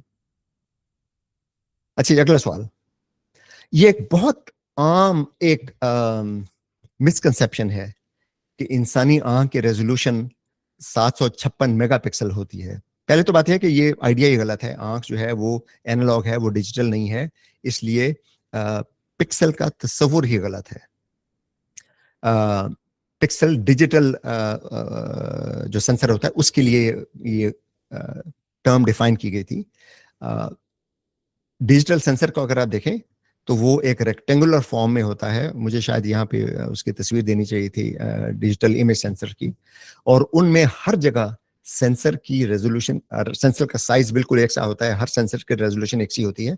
तो वो एक यानी रेक्टेंगुलर एरे होता है, एरे का मतलब कि हॉरिजॉन्टल और रोज और कॉलम्स होते हैं उसमें सेंसर्स के, और उनकी तादाद अगर आप एक सेंसर बनाएं जिसकी रेजोल्यूशन टोटल 756 मेगापिक्सल है, उसका मतलब ये है कि उसकी कुल सेंसर की तादाद 756 मेगापिक्सल, मेगा मतलब हजार, यानी 756,000 पिक्सल्स, राइट। वो बाइनरी को अभी फिलहाल हम नजरअंदाज कर देते हैं, असल में मेगा जो है वो 1024 होता है, 1000 नहीं होता, लेकिन उसको हम नजरअंदाज कर देते हैं। तो आंख के लिए ये बिल्कुल मीनिंगलेस स्टेटमेंट है। पहले तो हमने बात की थी कि आंख में एक फोविया होता है जो कहीं यहाँ पे होता है इस जगह, उस फोविया पे कोन्स की कंसंट्रेशन बहुत ज्यादा होती है, राइट। ये यहाँ पे अगर आप देखें ना तो ये बेसिकली ये फोविया की ही जगह को दिखाया गया जहाँ पे ये कोन्स और रॉड्स दिखाई गई हैं। लेकिन सिर्फ छोटी सी जगह पे ये रेजोल्यूशन बहुत ज्यादा होती है। बाकी आंख के हम पर्दा बसारा पर देखें तो कोन्स की तादाद बहुत कम होती है, ज्यादातर सिर्फ रॉड होती हैं, और वो रॉड्स की कंसंट्रेशन जो है बहुत कम होती है। तो पिक्सेलेशन का जो कैलकुलेशन की जाती है आंख की रेजोल्यूशन मालूम करने के लिए, वो कैलकुलेशन ही गलत है। आंख वैसे ही एनालॉग है, राइट। तो हम जब देखते हैं तो हमारी सिर्फ 1% से भी कम फील्ड ऐसा होता है जिसमें हमें हाई रेजोल्यूशन नजर आ रहा होता है। बाकी जो हमारा व्यू है वो लो रेजोल्यूशन होता है। तो आंख की रेजोल्यूशन जो है वो बहुत कम है। अगर हम यानी एक तो खैर यही है कि डिजिटल से कंपेयर करना वैसे ही गलत है, लेकिन अगर हम जबरदस्ती कंपेयर करेंगे भी तो आंख की रेजोल्यूशन जो है वो तकरीबन 6 मिलियन कोन्स जहाँ पे हाई रेजोल्यूशन बनती है, बाकी जो है वो लो रेजोल्यूशन होता है। तो इन 6 मिलियन कोन से भी सिग्नल डायरेक्ट दिमाग पे नहीं जाता। इन कोन्स के पीछे गैंग्लियन सेल्स होते हैं जो इन मुख्तलिफ उस इलाके की कोन्स के सिग्नल को इंटीग्रेट करते हैं और उनसे फीचर एक्सट्रैक्शन करते हैं। फीचर एक्सट्रैक्शन का मतलब ये है कि कहाँ पे रोशनी ज़्यादा है, कहाँ पे कम है, जो शेड का ग्रेड है वो क्या है, राइट। तो इससे हम एजेस डिटेक्ट करते हैं। एज डिटेक्शन जो है वो आंख के रेटिना के बिल्कुल पीछे ऑलरेडी शुरू हो चुकी होती है। ये गैंग्लियन सेल यहाँ पे होते हैं, उनमें शुरू हो चुकी होती है। तो दिमाग तक जो सिग्नल जाता है वो ऑलरेडी प्री प्रोसेस जाता है, जिनमें बहुत से कोन्स और रॉड्स के सिग्नल को ऑलरेडी कंबाइन किया जा चुका होता है। तो ये रेजोल्यूशन का कॉन्सेप्ट जो है बिल्कुल गलत है। अच्छा जी, अगला सवाल क्या था? ये भी न्यूरो साइंस से मुतालिक सवाल है। सवाल ये था कि हम एक स्टेबल सीन को देख, जैसे हम चल रहे हों तो हमारा सर ऊपर नीचे हो रहा होता है, राइट, और हम आंखें भी इधर उधर कर रहे होते हैं, लेकिन हमारा जो विजुअल एक्सपीरियंस है वॉक करते हुए, वो ये होता है कि हर चीज हमें स्टेबल नजर आ रही होती है। तो ये भी हमारा दिमाग कर रहा होता है, यानी हमारी आंखें, हमारा सर बॉब कर रहा होता है, ऊपर नीचे हो रहा होता है, दाएं बाएं हो रहा होता है चलने की वजह से। लेकिन चूंकि हमारा दिमाग ये तमाम हरकत पैदा कर रहा है, वो पाँव को कैसे हरकत देनी है, हाथों को कैसे हरकत देनी है, सर को कैसे हरकत देनी है, राइट, हम चलते हुए हाथ भी हिला रहे होते हैं, पाँव भी हिला रहे होते हैं, तो ये सब कोऑर्डिनेशन दिमाग से हो रही होती है। तो दिमाग प्रिडिक्ट कर रहा होता है कि इन हरकत की वजह से आंखों में ऊपर नीचे हरकत या दाएं बाएं हरकत कैसे होगी, और वो फिर जब विजुअल प्रोसेसिंग करता है तो वो उसको कॉम्पनसेट करता है। दिमाग में हमारे कानों में एक वेस्टिबुलर सिस्टम होता है। अगले लेक्चर में हम कान की बात करेंगे तो हम वेस्टिबुलर सिस्टम की भी बात करेंगे, जो हमारे 3 डायमेंशनल पोजीशन, ऊपर नीचे दाएं बाएं आगे पीछे जो पोजीशन तब्दील हो रही थी, उसका सिग्नल दे रहा होता है दिमाग को, राइट। उससे भी दिमाग कॉम्पनसेट करता है, और हम अगले लेक्चर में पढ़ेंगे कि वेस्टिबुलर सिस्टम जो है कानों में, उसका डायरेक्ट कनेक्शन होता है आंखों के मसल्स से। तो जैसे जैसे हमारा दिमाग ये सेंस लेता है वेस्टिबुलर सिस्टम से कि हमारा सिर कैसे हरकत कर रहा है, अनकॉन्शियसली हमारी आंखें वैसे उसको कॉम्पनसेट करने के लिए भी हरकत करती हैं। तो ये बहुत से मैकेनिज्म हैं जिनसे हमारा जो विजुअल फील्ड है वो स्टेबल रहता है। आपने शायद देखा होगा कि सेल फोन में भी अब ये सिस्टम इस्तेमाल होता है, वीडियो कैमरा में भी ये सिस्टम इस्तेमाल होता है, जिसे इमेज स्टेबलाइजेशन कहते हैं, कि कैमरा थोड़ा बहुत हिल रहा हो तो इमेज स्टेबलाइज हो जाता है, लेकिन अगर ज्यादा हिले तो फिर स्टेबलाइज नहीं होता। और इंटरेस्टिंग बात यह है कि दिमाग के, अभी हमने पहले स्ट्रोक की बात की थी, दिमाग के वो हिस्से जहां पे ये इमेज स्टेबलाइजेशन होती है, अगर किसी शख्स के स्ट्रोक की वजह से वो हिस्सा काम करना छोड़ दे तो फिर उनके दिमाग में वो स्टेबलाइजेशन नहीं होती और उन्हें इमेज हमेशा चलता फिरता दिखाई देता है, जैसे जब वो चलते हैं। आप अगर एक तजुर्बा करें कि हाथ में सेलफोन लेके वीडियो ऑन करें और वीडियो बना रहे हों और साथ साथ आप पैदल चल रहे हों, तो आपको इमेज बिल्कुल स्टेबल नजर आएगा, राइट, आप जो आंखों से देख रहे हैं। लेकिन अगर उस वीडियो को आप दोबारा देखें तो वो वही वीडियो आपको बहुत शेकी नजर आएगा। हालांकि वीडियो, आपका जो सेल फोन है उसमें वीडियो स्टेबलाइजेशन फीचर भी मौजूद है, लेकिन इसके बावजूद वो जो हाथों की मूवमेंट है वो इस कदर होती है कि वो वीडियो स्टेबलाइजेशन एल्गोरिथम उसको कॉम्पनसेट नहीं कर सकता, राइट। तो उस वजह से वीडियो आपको इतना जर्की नजर आएगा कि आपको चक्कर आने लगेंगे, लेकिन आपका दिमाग आपको उस सारी हरकत को कॉम्पनसेट कर रहा होता है। तो अभी हमने वो इमेज स्टेबलाइजेशन की बात की थी। तो इमेज स्टेबलाइजेशन और ब्रेन के प्रोसेसिंग में फर्क ये है कि इमेज स्टेबलाइजर फ्रेमों को, आपको पता है कि वो 30 फ्रेम 1 सेकेंड में बन रहे होते हैं, राइट, और वो जो एल्गोरिथम है वो मुख्तलिफ फ्रेम्स को कंपेयर कर रहा होता है और उस तरह से स्टेबलाइज करने की कोशिश करता है। लेकिन दिमाग डिजिटल नहीं है, ये एनालॉग है, इसमें मुसलसल स्ट्रीम आ रही होती है, तो उसमें फ्रेम का कोई कॉन्सेप्ट नहीं है। ये दिमाग इंटीग्रेट करता है इस इंफॉर्मेशन को और सारे इसको कॉम्पनसेट करता है। तो आपको शायद अंदाजा हो रहा होगा कि दिमाग में किस कदर प्रोसेसिंग चल रही होती है, और यही वजह है कि ये जो दिमाग का पिछला हिस्सा है, विजुअल सिस्टम, ये दिमाग का सबसे बड़ा हिस्सा है। एक फ्रंटल कॉर्टेक्स और एक विजुअल सिस्टम, ये दिमाग के सबसे बड़े हिस्से हैं, क्योंकि फ्रंटल कॉर्टेक्स में हमारे जो सोचें हैं उसकी प्रोसेसिंग होती है, और जो पिछला हिस्सा है इसमें विजन की प्रोसेसिंग होती है। अच्छा, ये एक बहुत इंटरेस्टिंग चीज है, ये आप वीडियो देखिए तो आप देखेंगे कि ये जो परिंदे चल रहे हैं ये अपने सर को हिलाते हैं चलते हुए, आगे पीछे कर रहे हैं, राइट। तो सवाल ये है कि ऐसा क्यों होता है। अब अगर आप इसको देखें तो परिंदा जब चलता है तो वो पहले अपने सर को तेजी से आगे करता है, फिर जब जिस्म को आगे लाता है तो वो इसको वापस लेके जाएं तो यहाँ पे देखें, उसके बाद सर को उस पोजीशन को स्टेबल रखता है। अगर आप इस एरो को देखें, इसको शुरू से देखते हैं हम यहां से लाके, एरो तेजी चलता है फिर स्टेबल रहता है, तेजी चलता है फिर स्टेबल रहता है, राइट। उसकी वजह क्या है? उसकी वजह यह है कि परिंदों में वो ब्लैंकिंग सिस्टम नहीं है जो इंसानी आंख में होता है, जो यानी इंसानी आंख जब मूव करती है। अब ने बात नहीं की हम विजन सिस्टम पे, जब अगर तफसील से कभी बात करने का मौका मिला तो हम सकार्ड एक मूवमेंट होती है आंखों की, उसकी बात करेंगे। तो सकार्ड्स की जो मूवमेंट होती है, आंख की तेजी से मूवमेंट होती है, जो जब भी हम इमेज देख रहे हैं हो रही होती है, तो दिमाग जो है वो ऑटोमेटिकली ब्लैंक कर देती है। जब हमने उसकी बात की थी, ब्लिंकिंग की बात की थी, कि इंसान दिमाग उस ब्लिंकिंग को मैस्क कर देता है। जानवरों में, परिंदों में वो मैस्किंग सिस्टम नहीं होता, तो ये जब अगर मूव करे इनका सर तो इन्हें कुछ नजर नहीं आता। तो उसको कॉम्पनसेट करने के लिए परिंदे जब चलते हैं तो तेजी से सर को आगे लेके जाते हैं, उसके बाद सर को स्टेबल कर देते हैं और उसके बाद जिस्म को आगे लेके जाते हैं। तो ये एक समझ लीजिए कि इमेज स्टेबलाइजेशन सिस्टम जो है वो अपनी सर के हरकत से पैदा करते हैं, जबकि इंसानों में ये इमेज स्टेबलाइजेशन, या जो प्राइमेट्स हैं उनमें इमेज स्टेबलाइजेशन वो दिमाग खुद प्रोसेस कर रहा होता है। तो कभी आप खुद गौर कीजिएगा कि परिंदे जब भी चलते हैं तो हमेशा सर को तेजी से आगे लेके जाते हैं, उसके बाद फिर स्टेबल रखते हैं। एक और सवाल, अभी अगर आप कोई वीडियो देख रहे हो तो आपको शायद अंदाजा, खासतौर पर कोई इंटरेस्टिंग मूवी हो, तो आपको ये भूल जाता है कि आपके कमरे में फर्नीचर भी है, दीवारें हैं, ये लाइटें हैं, सब कुछ है, राइट।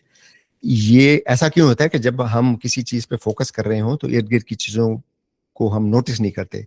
इसे इन अटेंशनल ब्लाइंडनेस कहा जाता है, यानी जिस चीज पर तवज्जो ना दे रहे हो दिमाग उस हिस्से पर तवज्जो देना भी छोड़ देता है, और उससे फिर हम यह है कि हमारे शऊरी तजर्बे में भी वो चीज़ नहीं आती। और ऐसे बहुत से तजर्बात हैं जिन्हें ऑप्टिकल इल्यूजन कह लीजिए, कि अगर आप अगर आप सर्च करें ऑप्टिकल इल्यूजन्स तो आपको ऐसे इल्यूजन मिल जाएंगे जिसपे आप सेंटर पे फोकस करें और उसके इमेज में चारों तरफ डॉट हों, तो थोड़ी देर बाद वो डॉट नजर आना बंद हो जाते हैं। तो ये भी एक नैरेटिव है जो दिमाग पैदा करता है, कि दिमाग जिस चीज पर फोकस कर रहा होता है, जो चीज मूव कर रही होती है उस पर ज्यादा फोकस करता है, जो चीज साकिन हो, जो चीज हरकत ना कर रही हो, उसे बहुत जल्द नजरअंदाज कर देता है। ये ऐसा ही है जैसे हम यानी आप सब लोग जाहिर है हम कपड़े पहने हुए हैं, जब हम कपड़े पहन रहे होते हैं तो ये एहसास होता है कि कपड़ा हमारे जिस्म को टच कर रहा है, लेकिन चंद ही सेकंड में वो एहसास खत्म हो जाता है और हमें फिर कभी एहसास नहीं होता, हालांकि वो कपड़े अभी भी हमारे जिस्म को टच कर रहे हैं, राइट। तो हम बैठे हुए हैं और हमारा जिस्म जो है हमारी चेयर को टच कर रहा है, लेकिन अक्सर वो एहसास खत्म हो जाता है। सिर्फ अगर हमें कोई अनकंफर्टेबल चीज हो, जैसे हम थक गए हैं, तब हमें एहसास होता है। तो ये दिमाग जो है ये बहुत सी चीजों को, हिस्सी सिग्नल को इग्नोर करता है। अच्छा, एक और सवाल यह है कि रंग एग्जिस्ट करते हैं नहीं करते। हमने रंगों पे आज काफी बहस की है।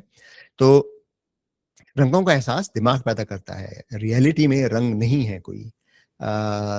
रियलिटी में सिर्फ फोटॉन्स हैं, उनकी फ्रीक्वेंसीज हैं, और हमारे दिमाग, हमारे आंखों में जो 3 सेंसर्स हैं उनसे जो सिग्नल जाते हैं उनको प्रोसेस करके, जैसे मैंने पहले अर्ज किया था कि अगर कोई फोटोन इस रेंज में है तो वो सुर्ख और सब्ज दोनों तरह के जो सेंसर्स हैं उनको एक्साइट करेगा, तो हमें पीला रंग नजर आएगा, राइट। अगर इस रेंज में फोटोन की फ्रीक्वेंसी है तो वो सिर्फ सुर्ख रंग के जो सेंसर है उनको एक्साइट करेगा, तो हमें सिर्फ सुर्ख रंग नजर आएगा। तो इस तरह से रंग जो है वो एक दिमाग का कॉन्स्ट्रक्ट है।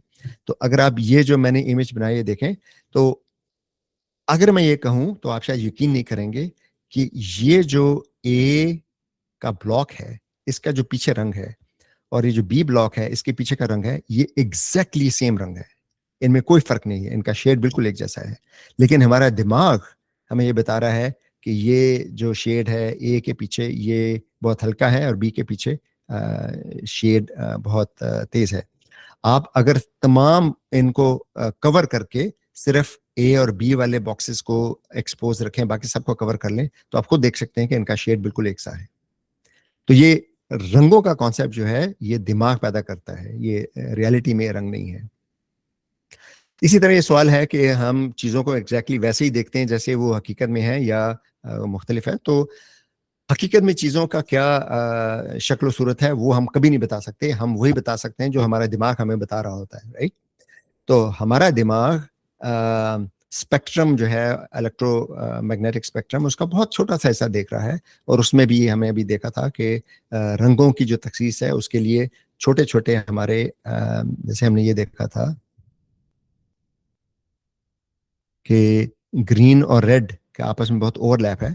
तो ये जो पोर्शन है इसमें हमारे पास ये जो पोर्शन है इसमें हमारे पास सेंसर्स बहुत कम है। इसी तरह ये जो सेंसर ये एरिया है इसमें बहुत कम सेंसर्स हैं, राइट। ये जो एरिया है इसमें बहुत कम सेंसर्स हैं।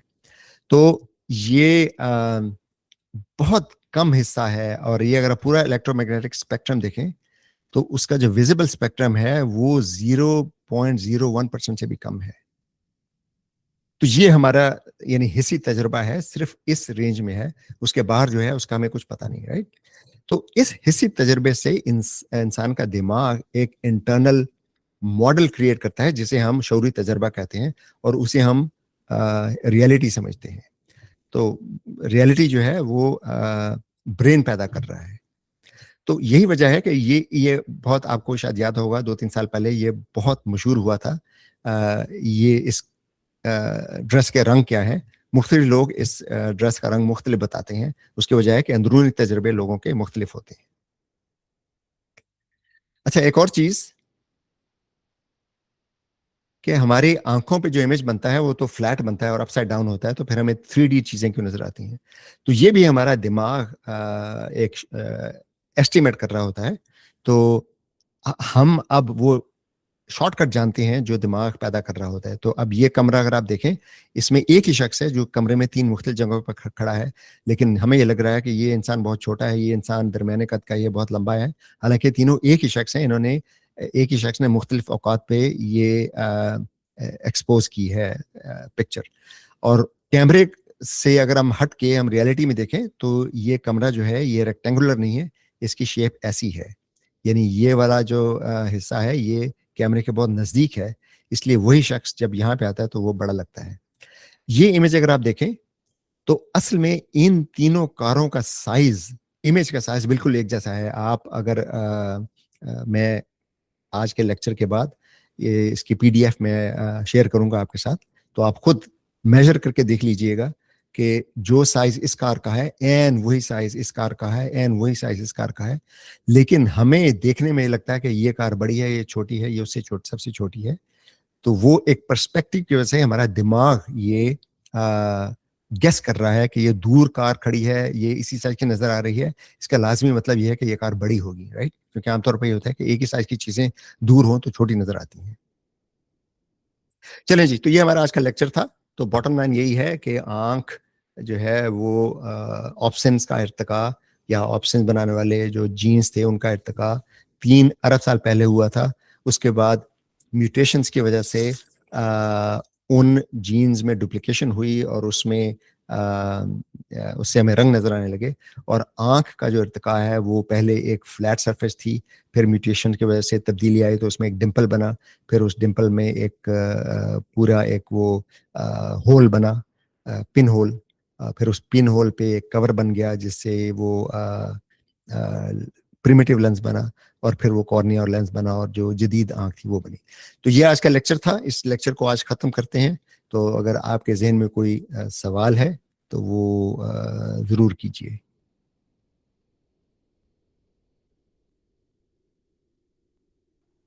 जी, अगर आप लोगों का कोई सवाल है तो आप लोगों से दरख्वास्त है कि काइंडली हैंड रेज कर लें। आप लोगों को मैं अनम्यूट कर देता हूँ।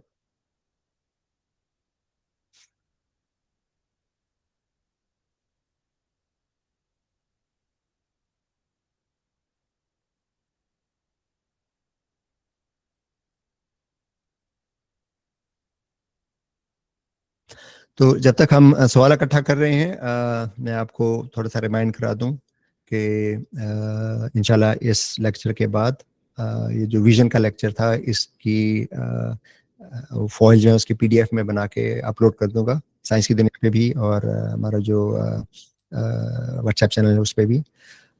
अगले बार से इंशाल्लाह हम मुख्तलिफ हिस्सात जो हैं विजन के अलावा उस पे बात शुरू करेंगे। अगली दफ़ा हम समात यानी सुनने का जो हिस्सा है, कानों का इर्तिका कैसे हुआ उस पर बात करेंगे। उसके बाद जो सूंघने की हिस्सा है उस पर बात करेंगे, और उसके बाद फिर हम आएंगे न्यूरो साइंस पे, थोड़ा सा न्यूरो साइंस की बात करेंगे, दिमाग का इर्तिका। और उसके बाद फिर जो शुरू में हमने गोल बनाया था कि इर्तिका के हवाले से हमारे यहाँ जो मिसकंसेप्शंस हैं उन पर फिर हम बात शुरू करेंगे। तो इंशाल्लाह ये लेक्चर सीरीज जो है पूरा समर चलेगी।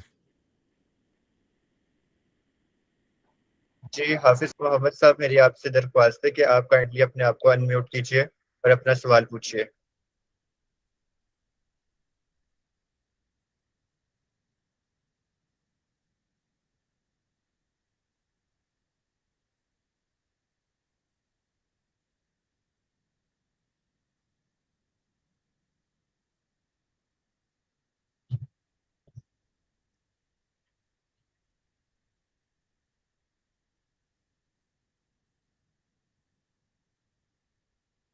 अगर आप कुछ बोल रहे हैं तो आपकी आवाज नहीं आ रही।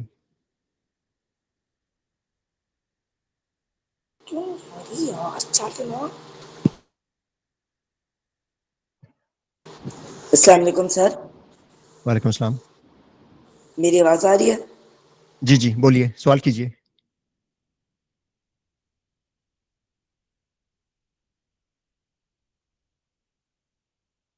अपना सवाल कीजिए। सर मेरा सवाल है कि वर्ल्ड वॉर 2 के दौरान जो सोल्जर्स थे जिन्हें रेड ग्रीन कलर की ब्लाइंडनेस होती थी ना, वो ग्रीन जंगल्स के अंदर अंदर जो कैमोफ्लेज टैंक होते थे उन्हें ज़्यादा अच्छे तरीके से देख सकते थे उनकी निस्बत जिन्हें परफेक्ट नज़र आता था। तो इसकी क्या रीज़न होती थी? बहुत उम्दा सवाल है, ये बहुत ही उम्दा सवाल है। अभी हमने बात की थी कि ज़्यादातर मैमल्स उनमें ग्रीन और ब्लू वो है सेंसर्स हैं, रेड सेंसर्स नहीं है, राइट।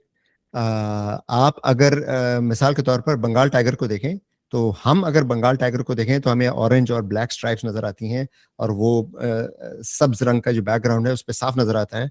तो हमें बाज़ औक़ात ये जहन में सवाल पैदा होता है कि ये कैसा कैमोफ्लेज है, तो साफ नजर आ रहा है। लेकिन हम ये भूल जाते हैं कि उसका शेर का जो शिकार है वो हिरन है या दूसरे जानवर हैं जो मैमल्स हैं, और वो मैमल्स सुर्ख रंग नहीं देख सकते, वो ऑरेंज रंग नहीं देख सकते। तो उन मैमल्स को वो शेर सब्ज रंग का और स्याह रंग का नजर आता है, बिल्कुल वही शेर जो जंगल के बैकग्राउंड का होता है। तो उन जानवरों के लिए शेर जो है, बंगाल टाइगर की बात कर रहा हूँ, उसका कैमोफ्लेज बिल्कुल परफेक्ट होता है, राइट। तो इंसानों के साथ भी ये है कि टैंकों को जब कैमोफ्लेज किया जाता था तो वो इस असम्पशन पे किया जाता था कि इंसान जो है वो रेड ब्लू ग्रीन तीनों देख सकते हैं, इसलिए इंसानों को वो कैमोफ्लेज की वजह से टैंक नजर नहीं आएंगे। लेकिन इंसानों में कुछ लोग ऐसे होते हैं जिनमें किसी म्यूटेशन की वजह से रेड वाली कोन नहीं बनती, राइट। उसमें अब ब्लू और ग्रीन कोन तो है, रेड कोन नहीं है। उन लोगों को वो टैंक बिल्कुल उसी तरह नजर आएंगे जिस तरह जानवरों को नजर आते हैं, यानी टैंकों ने कैमोफ्लेज किया था इंसानों की आंखों के लिए जो रेड देख सकते हैं। अब जो सिपाही ऐसे हैं जो रेड नहीं देख सकते, उनके लिए फिर वो कैमोफ्लेज काम नहीं करेगा। मैंने अभी एग्जांपल दी थी कि एक स्पीशीज के लिए जो कैमोफ्लेज है जो उसकी आंखों के हिसाब से किया गया है, दूसरे स्पीशीज के लिए वो जरूरी नहीं कि वो कैमोफ्लेज उसी तरह काम करे, राइट। अगर हम शहद की मक्खी की मिसालें, अभी हमने स्टडी किया था कि शहद की मक्खी जो है वो अल्ट्रावायलेट देख सकती है। अब अगर आप एक फूल की तस्वीर लें और उस फूल की तस्वीर ऐसे कैमरे से लें जो अल्ट्रावायलेट सेंसिटिव है, तो फूल पे आपको वो पैटर्न नजर आएंगे जो इंसान नहीं देख सकता, लेकिन वो मक्खी वो पैटर्न देख सकती है, राइट। तो कैमोफ्लेज जो है वो किसी मखसूस स्पीशीज की आंखों के हिसाब से होता है। दूसरा स्पीशीज जो है वो उस कैमोफ्लेज, उसके लिए जरूरी नहीं कि वो कैमोफ्लेज काम करे। तो जो इंसान ऐसे हैं जिनमें तीनों में से एक या दो कोन्स काम नहीं कर रही, तो उनके लिए फिर जो है वो कैमोफ्लेज नहीं होगा, क्योंकि उनके लिए फिर वो कलर स्कीम नहीं बनेगी जिस कलर स्कीम में वो कैमोफ्लेज छुपाने के लिए डिजाइन किया गया है।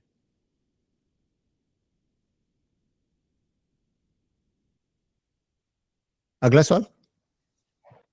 जी, उम्मीद करता हूँ आपको आपके सवाल का जवाब मिल गया होगा। अच्छा, अगला सवाल ये है कि ये जो खूंखार मैमल्स है, अगर हम इनसे बचाव करना चाहते हैं तो अगर अपने आप को सुर्ख लिबास में अच्छे से ढक लें हम लोग, तो क्या इनसे बचाव मुमकिन है?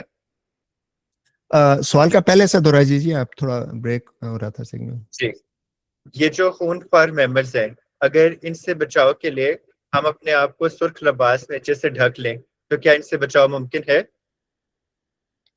Again it's a very good question, बहुत अच्छा सवाल है।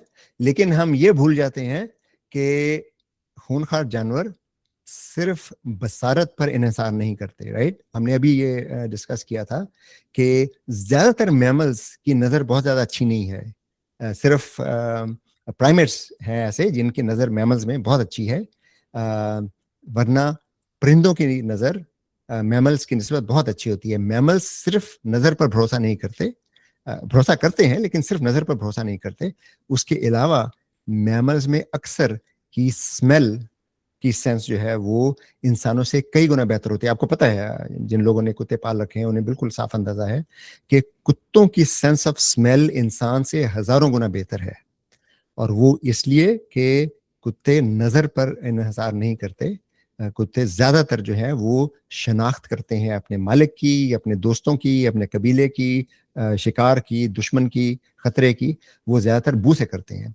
आपने शायद कभी गौर किया हो कि बाज़ औक़ात कुत्ते मुंह ऊपर करके सूंघने की कोशिश कर रहे होते हैं, राइट। हमें कुछ नजर नहीं आता वहां पे। वो किस लिए? कि वहां पे कोई ऐसा केमिकल है जो कुत्ते डिटेक्ट कर सकते हैं, हम डिटेक्ट नहीं कर सकते। बाज़ औक़ात आपने वैसे यह है कि कुत्तों की जो ऑडिटरी रिस्पॉन्स है, रेंज है, यानी सुनने की रेंज है, वो भी इंसानों से मुख्तलिफ है। तो कुत्ते जो है वो इंफ्रारेड कुछ ऐसी, सॉरी, इंफ्रासाउंड आवाज़ें, यानी इंसान की सुनने की सलाहियत से कम की आवाज़ें वो भी सुन सकते हैं, कुछ अल्ट्रासाउंड भी सुन सकते हैं। तो ये समझना कि सिर्फ अगर हम सुर्ख रंग पहन के जाएं खूंखार जानवरों के पास तो हम उससे बच जाएंगे, सही नहीं है। क्योंकि जानवर सिर्फ अपनी नजर पर इन्हिसार नहीं। आपने कभी शायद गौर किया हो, शेर जब शिकार करता है तो शेर को हवा के रुख का पता होता है। वो हमेशा उस रुख से हमला करता है जब हिरन से शेर की तरफ हवा चल रही हो, कभी उस रुख से हमला नहीं करता जब हवा जो है वो शेर से हिरन की तरफ जा रही हो, क्योंकि अगर ऐसा हो तो हिरन को फौरन शेर की स्मेल आ जाएगी, राइट। तो हमें शायद ये एहसास ना होता हो, लेकिन जानवरों को ये इल्म होता है, यानी एक जो एक समझ लीजिए कि जबीली इल्म होता है कि उनका जो शिकार है उनके सेंसेस क्या हैं। तो वो उनको काउंटर करने के लिए फिर ये जो कैमोफ्लेज वगैरह होता है ये ऐसा होता है। तो बॉटम लाइन यही है कि नहीं, ये बहुत खतरनाक बात होगी कि अगर हम महज लाल कपड़े पहन के जाएं और ये फर्ज करें कि शेर को या किसी खूंखार जानवर को समझ नहीं आएगी, नजर नहीं आएगी। लेकिन आपने शायद देखा होगा कि जो सिपाही जो वर्दी पहनते हैं, कैमोफ्लाज वाली वर्दी पहनते हैं, या शिकारी भी कैमोफ्लाज वाली जो कपड़े पहनते हैं, उनमें सुर्ख रंग नहीं होता, उसमें सब्ज और नीला रंग ज्यादा होता है, खासतौर पे सब्ज रंग ज्यादा होता है, क्योंकि सुर्ख रंग अगर बनाए तो वो किसी को नजर नहीं आएगा। जी, अगला सवाल। जी बहुत शुक्रिया। अगला सवाल हमारे पास राबिया रेहान साहिबा का है। ये पूछ रही हैं, जब एस्ट्रोनॉइट जमीन से टकराया और डायनासोर्स खत्म हो गए तो कुछ स्पीशीज क्यों बच गए जबकि बड़े डायनासोर्स खत्म हो गए? जी, again it's a very good question. तो वो ऐसा ही है कि अगर आप इमेजिन करें एक वेल और एक समझ लीजिए चूहा, राइट? वेल सबसे बड़ा जानवर है, चूहा जो निस्बतन छोटा जानवर है। वेल को खुराक कितनी चाहिए होती है और चूहे को खुराक कितनी चाहिए होती है, राइट? तो अगर किल्लत हो जाए किसी जगह की, तो सबसे पहले जो जानवर मादूम होते हैं वो बड़े जानवर होते हैं, इसलिए कि उनको बहुत ज्यादा खुराक चाहिए होती है। जितना छोटा जानवर होगा, खास तौर पे वो जानवर जिनका मेटाबॉलिज्म भी सुस्त हो, उनको एनर्जी की जरूरत कम हो। तो मैमल्स उस जमाने में बहुत छोटे जानवर थे। उसके अलावा आपको पता है कि कुछ जो परिंदे हैं वो भी डायनासोर्स से ही इर्तिका पजीर हुए, तो सारे डायनासोर मादूम नहीं हुए थे, छोटे डायनासोर्स वो भी बच गए थे। बड़े डायनासोर मादूम हुए थे क्योंकि उन्हें जिस कदर ग़िज़ा की जरूरत थी, इस कदर किल्लत थी ग़िज़ा की कि वो अपनी ग़िज़ा हासिल नहीं कर पाते थे, इसलिए वो मादूम हो गए। कुछ तो खैर डायरेक्ट जो इम्पैक्ट और उसके बाद जो यानी जो डिजास्टर था उससे मादूम हुए, लेकिन बहुत सी अनवा बाद में चंद सालों से, चंद सदियों में मादूम हुई, और वो ग़िज़ा की किल्लत की वजह से। तो जो छोटे जानवर थे, एक बड़ा जानवर मर जाए तो उसकी लाश से छोटे जानवर जो हैं वो बहुत अरसे तक जिंदा रह सकते हैं, राइट? तो इनकी लाशें खाकर छोटे जानवर बहुत अरसे तक जिंदा रह पाते थे।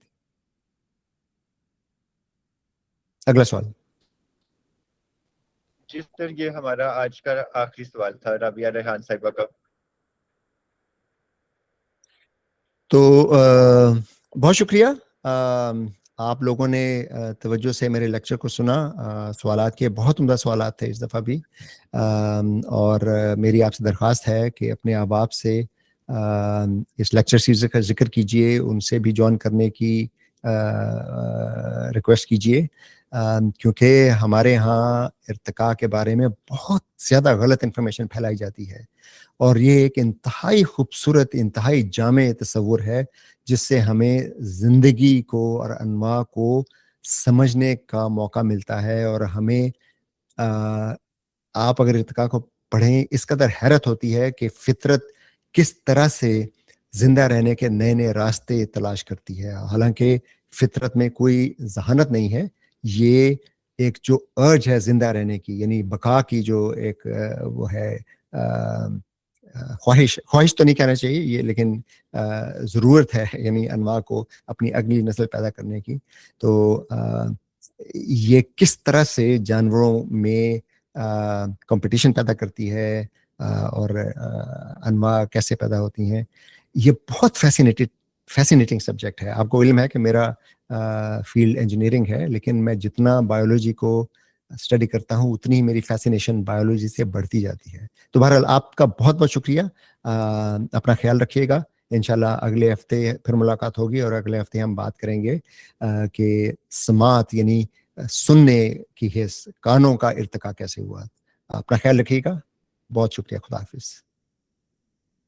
अल्लाह हाफिज सर।